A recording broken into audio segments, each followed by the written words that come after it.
Bismillahirrahmanirrahim. Assalamualaikum warahmatullahi wabarakatuh. The Honorable our lecturer Mirs Tito and all of audience, thank you for your attentions.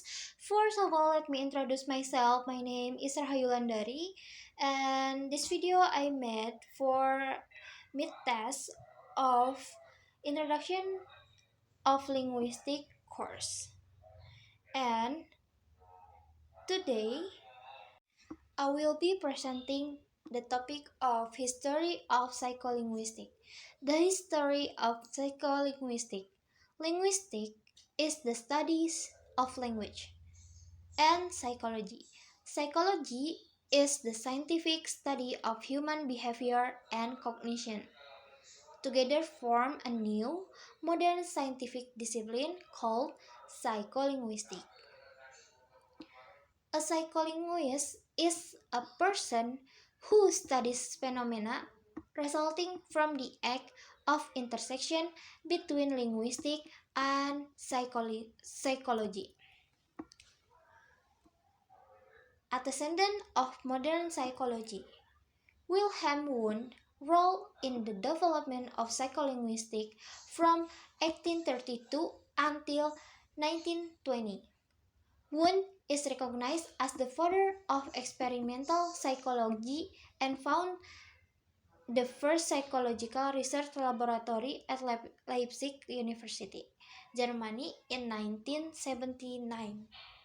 His contribution was important in strengthening the link between language and psychology. Wundt published a book on language in 1900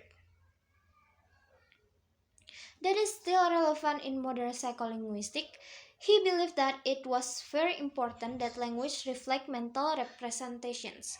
Wundt also emphasized the importance of the sentence as a key element in language and championed an influence on understanding as well as human process of intention and memory. The beginning of the modern era in psycholinguistics. Critical moment in the history of language acquisition research.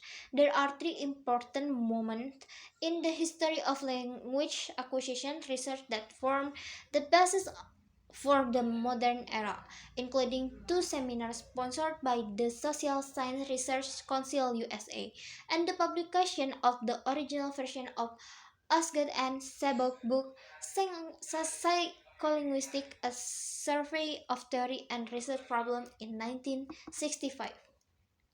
Three main approaches to language behavior are identified. 1. The linguistic approach. Second, the behaviors-based learning theory approach that was strongly opposed by Chomsky, Fodor, and others. And the last one is information theory approach that is central to cognitive psychology. The strong influence of North American linguistics on cognitive psychology emerged in 1950, especially in relation to the Sapir-Whorf hypothesis. The history of psycholinguistics is often drawn from the 1950 by North American, but most linguistic experts agree that psycholinguistics actually began in the mid to late 1960s. The conclusion.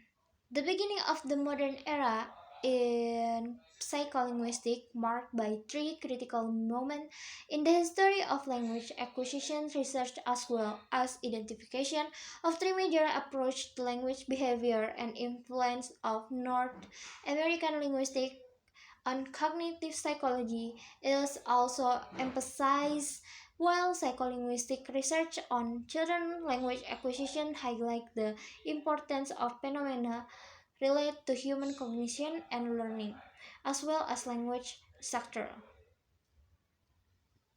Thank you for your attention.